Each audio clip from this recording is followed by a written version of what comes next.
Hey there, welcome to the Graced Health Podcast, your source for aging strong in your physical, mental, and spiritual health. My name is Amy Connell. I'm a weight neutral certified personal trainer and nutrition coach who loves walks with friends, chocolate, and Jesus. Whether you're looking to grow stronger as you age, nourish your body, mind, and spirit, or fit all the pieces of your health together to holistically thrive, this is the place for women over 40.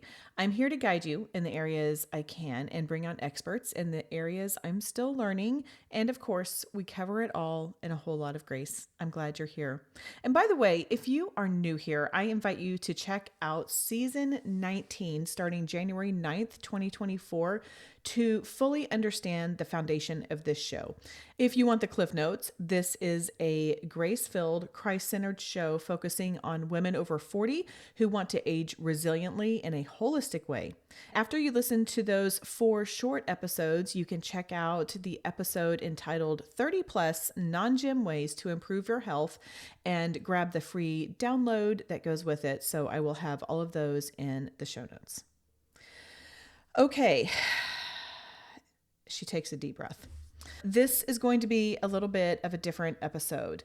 I typically like to come on when I have resolved things, when I have been working through and I have learned, and I'm like, okay, I'm ready to share this and to provide this as either a tool or a resource or something that I think is helpful for you to know. And these are more focused on the solo episodes rather than the episodes where we are learning right alongside together when I bring on guests.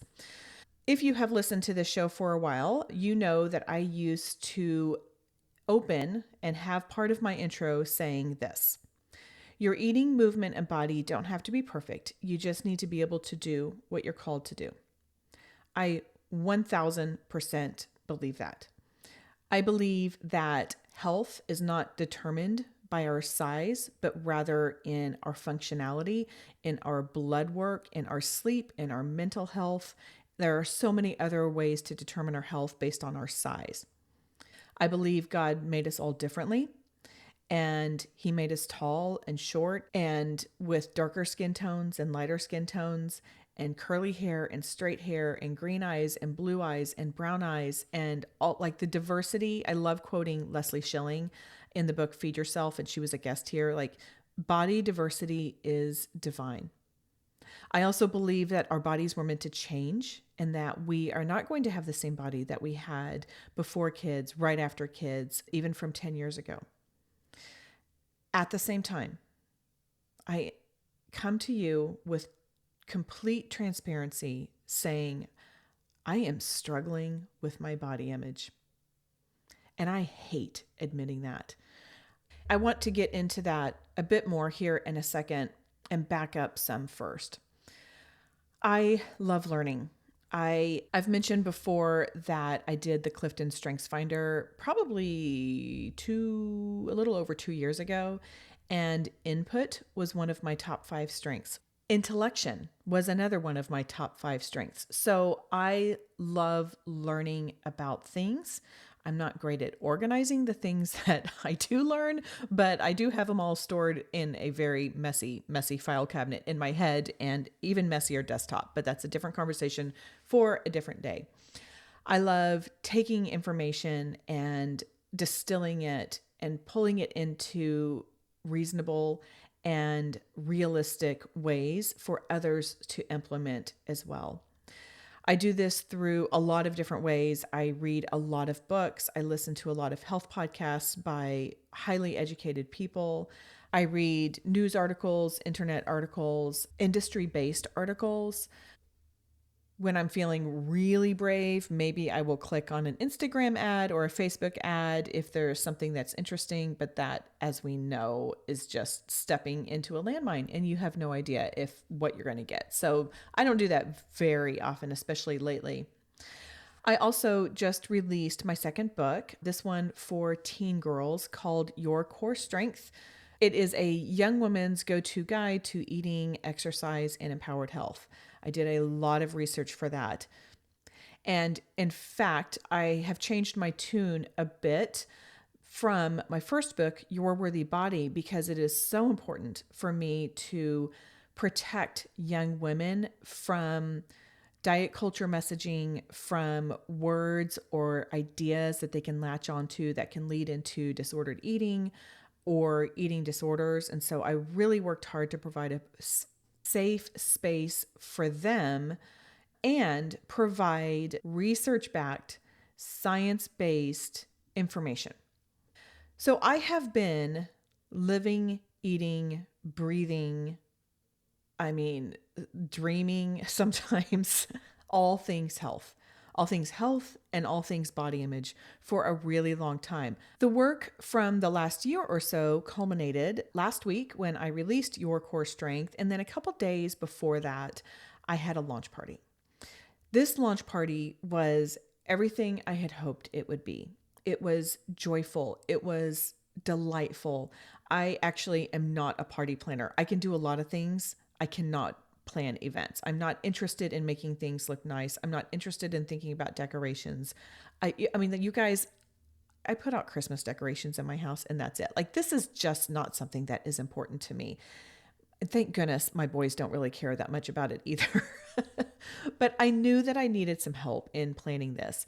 So I went to two of my young women friends who are both seniors in high school. And I said, I will pay for this, but I need some help planning it. And they did a lovely job. And they had touches that I would not have thought to have done. Everything about that party was awesome. I had certain people who I really hoped would show up, particularly I had 4 girls who are graduating seniors. They have been with me as clients since they were going into 8th grade. So that was super special. I had pre-readers of the book. I had girls who provided endorsements. I had girls who I have coached either in the gym or in the kitchen.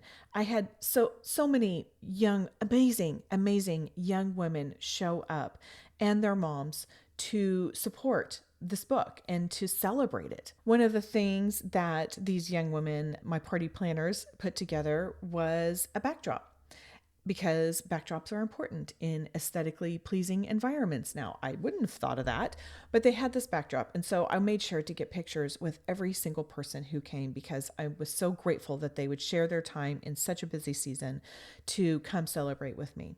I had a friend volunteer to take some pictures.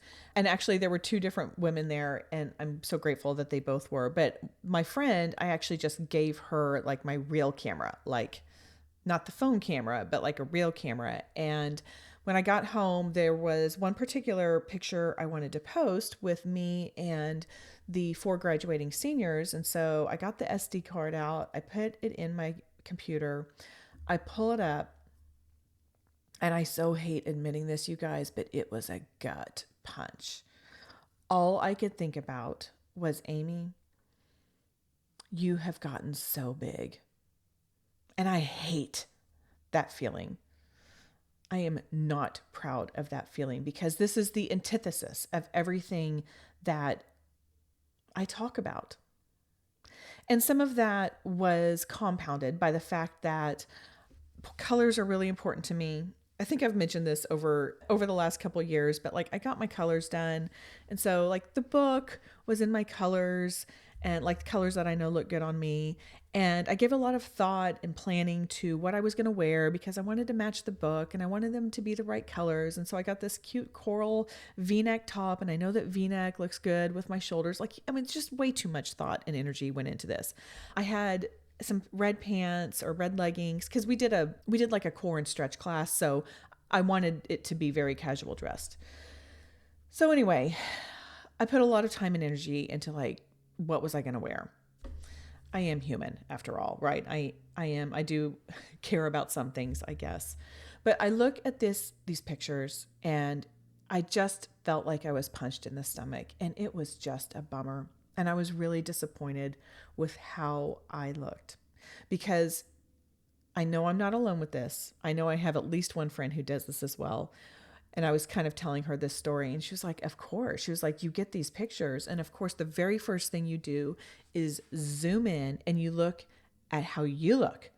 And you start picking apart everything. You're not even looking at the other people in the picture. You're just looking at, how do I look? How's my face? How's my stomach? You know, my stomach has always been like my sensitive area. Like, So many things wrong with that. But I know I'm not alone. And these are the things that I did. And then I just had a body image breakdown, is the honest truth of it. And my husband is so amazing and very attuned to me. And the next day, he works from home on Mondays and Fridays. And he said he was home and he was like, "Is everything okay with you?" And it took me a long time to get here in our marriage, but I was like, "I'm just having a down day." And he said, "Well, what's going on?" And so I start telling him, I start getting upset like I am now, which I'm like, I promised myself I wasn't going to do this, but whatever. And I just break down in his arms and he's wonderful. He's so wonderful. And while he's holding me, I'm going through this cycle of shame. I'm like, why am I thinking this? Why am I so bummed? I should be past this. I thought I was over this. I should know better than to be this frustrated by how I look. I mean, like, why is this coming up now? What is going on? And of course, he didn't have any of the answers for me. But this hit me so much harder than I wish it would have. And at the same time, I thought, surely I'm not alone in this. Surely someone else out there has been working on their body image, has been working on reframing their mindset, has been focusing on doing the things that God is wanting them to do rather than focusing on the mirror, and still might find themselves feeling despondent, feeling just bummed. Bummed, I feel like is such a high level word, but that's just how I was. I was just bummed. So in today's episode, I, number one, just kind of wanted to share that story with you. But then I thought, okay, what do we do with this? Like, here we are, now what? And of course, because I get in my head about this and because I do have access to a lot of things, I just kind of put together a body image arsenal. And I thought I would share that with you today in case you need some weapons as well. And I specifically am using the word arsenal because when you look up the word arsenal in the dictionary, the very first definition is a collection of weapons and military equipment stored by a country, person, or group. And weapons are what I need because this is a fight. And this is a fight not against myself, not against my body, not, of course, not against God. But I believe this is a fight against the enemy. It's funny, in times like this, sometimes God will give me a verse or a chapter or something like that to read or meditate on. The other thing that can happen is I will have one person talk about a particular chapter or a particular section of scripture, and then someone else, and then I'll hear it somewhere else, and then I'll read it somewhere else. And it's God like going, "Amy, read this, read this, read this." And when I talk about, I truly believe that this is a fight, a battle against the enemy.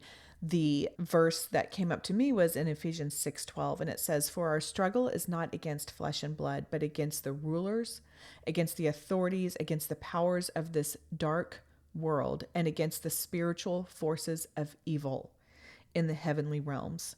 That is what we are up against. My friend Sherry Fletcher, who has been on before, and she's also host of the podcast called Your Spiritual Game Plan, which is on hiatus right now, but still has wonderful episodes in the backlog. She taught me that if you go back and look in Genesis, the very first attack that the enemy made was on Eve, and not on her body, but on her mind. Did God really say not to eat the apple? He's attacking our mind in these situations. This battle is within myself. There's nothing physical going on with me. I mean, nothing huge, of course. And there are physical battles, of course, that can be attacks by the enemy. But also, like, this is just an attack in my mind. So what do I need to do? Well, I need to change some things in my mind to add to the arsenal and the arsenal of weapons. And some of these are bigger weapons and some of them are smaller. And these are just in my own personal arsenal. Different countries have different pieces of military equipment, and my arsenal may look different than yours, but I thought I would just share what I have compiled And these are things that I am using. I am pulling out when I need to. I am employing right now. I wish I could tell you which one is going to be the most effective. I wish I could say, like, this is the magic wand that will make all of this go away. But I don't really think there is one. I think this is a continual battle. And depending on our stage or what we're going through, our arsenal may be different or it may change. But this is where I am right now. So I'm not coming in saying these are the things and this is the checklist I did to make everything better. I wish I could say that. I'm saying this is what I'm trying because my mind is not in a good place right now and it is being attacked and I will not stand for it. I have done too much work. We have done too much work, all of us, to let the enemy take us down over our body yet again. So I'm hoping, I did not realize I was going to get all firm about this, but I hope you will stand with me. And if you need some of these arsenal pieces, I hope they help you and I hope that you can use them. So here are some of the things that I have been doing. First, I have been saying a daily affirmation since the beginning of the year. This affirmation obviously is fairly personal. I actually shared it with the Graced Health Plus subscriber group, which anyone is welcome to join, but it's a more private group, so I just felt better sharing it there. But I'll tell you the very beginning of it. It's I, Amy Connell, am made with purpose and for a purpose by the creator of the universe. Sometimes my thoughts get in the way of fulfilling this purpose. Today, I choose my thoughts to be aligned with what God says about me. And I go through and I say some things that I know that's the truth of what God says about me. One piece in my arsenal is I added to one of my affirmations, which feels really weird because I feel like I should say the same thing every single day from January 1st to December 31st, but there's no rules against that. Like I can change it. So I changed it and I added something. And this is what I added. My body was given to me to glorify God and fulfill his calling for me. Even though it's changed, it is still good and can do good work. So that's the first thing I did. I added to my daily affirmations of what God says about me. The second thing I did is I added a little more Heather Creekmore in my life. I first connected with Heather probably 3 years ago, maybe 4. I don't really remember, to be quite honest. And we have remained friendly and colleagues, and we're in a wonderful group together that is all a diet culture free, Christ centered group of health professionals. And Heather does a superb job of tackling body image issues through the lens of faith and integrating scripture. And she does such a better job of it than I do. You can visit Heather at improvedbodyimage.com, but she has a ton of resources, including a podcast called Compared to Who. So I opened up Compared to Who, and I've loosely listened in here and there. But man, if I'm talking about body image stuff, she's my go-to person. So I have been listening to some episodes of the Compared to Who podcast. She's had some excellent ones out recently. I also am rereading her 30-day devotional called Aging Gratefully. There are some body image issues in there, but there are also some other issues surrounding aging. And I'll tell you in just a minute why that one in particular is working for me. She also has a 40-day body image workbook that, if I'm really honest, I wish I could say like, well, I don't really need that. That's not a struggle. Clearly it is. Clearly it is. So I'm going to pick that back up and start it in June after graduation. And, I've been doing the book launch. I spend my quiet time right now is spent doing the Bible recap, and I will have more time to add on to my quiet time doing this workbook in June. So a little more Heather Creekmore in my life for sure. The other thing I did, and this was totally a God thing, is I had preemptively made an appointment with my therapist for 2 days after the book launched. And I just did that knowing that oftentimes when we have a big event or project, we deal with a lot. And so I'd had that on the books for probably 6 weeks, and I didn't know what I was going to need to talk to her about, but I knew I was going to need to talk to her about something. And she was super helpful. So I will kind of sprinkle in some of her wisdom as we go through. But one of the things that she said to me is, of course, she said, Amy, this totally makes sense that you would be struggling with this so much because you have been so consumed with learning and educating about body image. That's where your focus has been. That's where your energy has been. And the intent was to focus outward. But when you have that much energy on something, you're going to turn that on yourself as well. And then she was like, for example, I've decided that I need some white sneakers. And so now everywhere I look, I'm seeing white sneakers, and I'm actually noticing your white sneakers, and they're really cute. And she said, I never would have noticed that before. And I said, well, they're from Rothy's and they're the best because you can wash them. So there's a little extra. She was like, okay, good, thanks. And then we got it back on. But that's one reason why I am reading Aging Gratefully, because I have got to get my mind expanded beyond health. Health absolutely is important. Connection is important. We have talked about all of the different things. I need to think about something other than health for a little bit. So the Aging Gratefully has been a great devotional to add in the evening as I'm winding down to have my mind think about something different. The other thing I felt like I just had to notice and not necessarily do anything about, but there's a term that a friend of mine taught that's used in AA. And so she was really involved in Al-Anon and family culture surrounding AA. And she said there's a term called HALT. And that is basically, before you make any big decision, you need to halt and ask yourself if you're hungry, angry, lonely, or tired. Because if you are any of those four things, hungry, angry, lonely, or tired, it is not the best time to be making a decision. Now, I didn't necessarily need to be making a decision at that time, but I do think it's important that I noticed that, yeah, I'm tired. I am tired. I am fatigued. That's a different conversation for a different episode, but that was absolutely contributing to me feeling so bummed. And the other thing my therapist said is, you have been amped up at a minimum for the last month. And I told her like all the things that had been really amping me up with regard to this book launch. And she said, when you are riding high, when you are at that elevated state for so long, when you come back down to normal, normal feels low. So you've got to let yourself recalibrate and realize what normal is.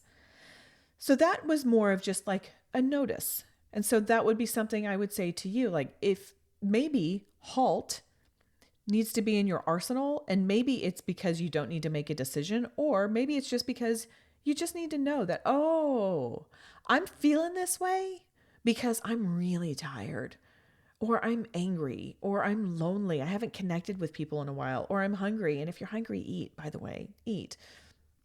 I mentioned Ephesians 6 a second ago, and I have studied the armor of God in the past. I did Priscilla Schreier's study. Amazing, amazing study, by the way. Like, who among us who are regular Bible readers have not read the armor of God? But this is the one that people just kept dropping in my lap. And kind of the last nudge, I guess I will call it, is from an email from a woman by the name of Cassandra Baker. And Cassandra's going to come on the podcast in the fall because my content is planned throughout the rest of the summer.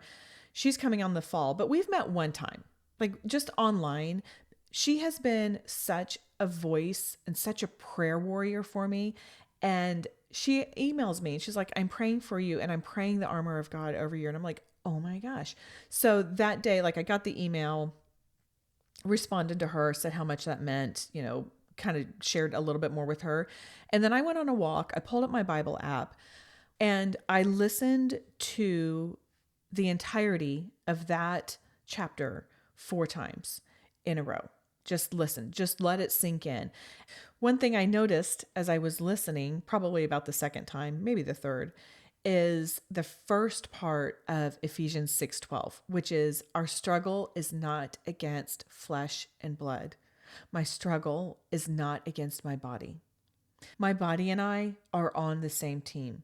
And everything I do, every decision I make is so it will feel and function well now and later, and in a lot of different ways.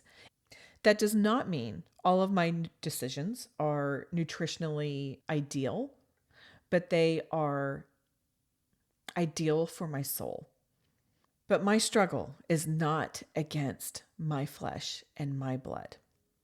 Another piece of my arsenal was I actually put out an early episode to my Graced Health Plus subscribers. In your podcast player, if you follow the show, like there's regular episodes and then there's episodes that have a little lock on it. And if you click on it, it'll say, this episode is available to subscribers or something like that. It's probably a little annoying if you're not a subscriber and then you accidentally click on it, but also know that you are invited. Like anyone can join this, and I will put information in the show notes about that.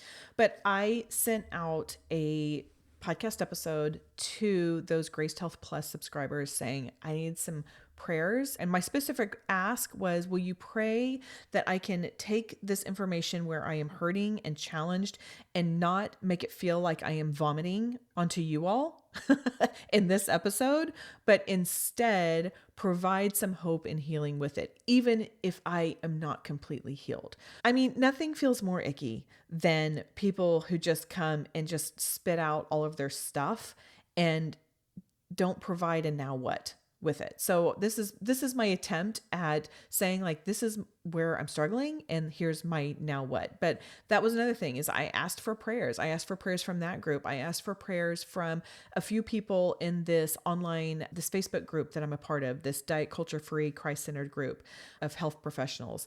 I asked for prayers from some friends of mine. So it's hard. My ego, like I had to set it aside. I feel like I should be past this. I feel like I've dealt with this. And so going back to friends and saying, I'm struggling again. And for them to just give me that virtual hug or that real hug. So setting that aside and just being really real and honest, I think is important to put in our arsenal.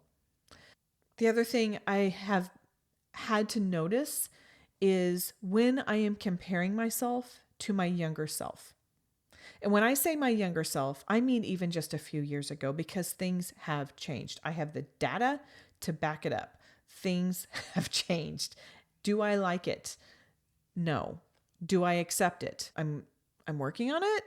I'm working on it. As I mentioned, I listened to the Bible recap in the morning. That's the first time in my life that I am going through the Bible in a year.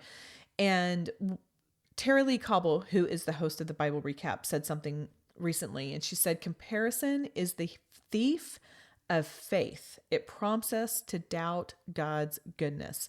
And that so stuck with me. And by the way, I so wish I could remember the story or the lesson. I just don't remember. I don't remember what day that was, but I do remember what she said. It is the thief of faith. It prompts us to doubt God's goodness. When I am comparing myself to a few years ago, when I am comparing myself to 20 years ago, to 30 years ago, I am doubting the goodness that God has been growing in me. When I do that, I'm not honoring the work he has done inside of me. And that work is not done yet. It is so not done. I think the Apostle Paul talks about that. Like the work is not done.